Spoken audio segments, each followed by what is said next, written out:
Full name is Byron Leahy. I'm a Media Arts and Science PhD student at Arizona State University, working in the Arts, Media, and Engineering program. We think there are limitations to the current ways of teaching, and we are attempting to address those limitations by doing something, first of all, embodied. Embodied means your body is involved in the process of the learning experience.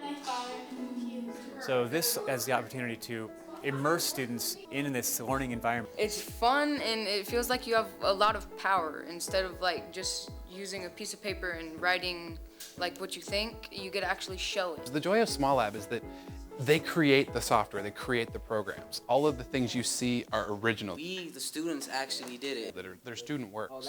We created the solar system. I never knew we can actually do that. This orb there's a sensor up in the ceiling, and an image is projected onto the mat that I'm standing on, and you can move the orb over to different circles. It's kind of like a mouse on a computer. So as opposed to reading about the planets in a textbook, you're now actually navigating from planet to planet. Okay, let's go to Venus. I'd like it more, instead of just sitting around taking notes. It's easier because you're using more than one sense when you're learning. Instead of just looking and listening, you get to actually move with it. Many students are visual. Some of them learn more of what they hear. And many of them need hands-on reinforcement to truly understand it. And I think that this is just one other avenue that we can incorporate into the things we already do to try to help reinforce knowledge. So many of them, they get kind of burnt out on the classroom, sitting there and listening to a teacher lecture. Like, it can be very, very boring. I know how that feels. I have a class. It's a JAG class. It's really, you know, hands-on and everything. And that's a class like you actually get involved, like this class. But there's also a math class that's supposed to be fun. But wow, I'd rather sleep in that class. But Also produces a very social environment. we were one of the first people to actually interact with the computer and to learn it. And we were in charge of actually showing the other students how to do it. All right, so you saying that love is the sunset, it's pure and what? Right. So there's social aspects to the learning.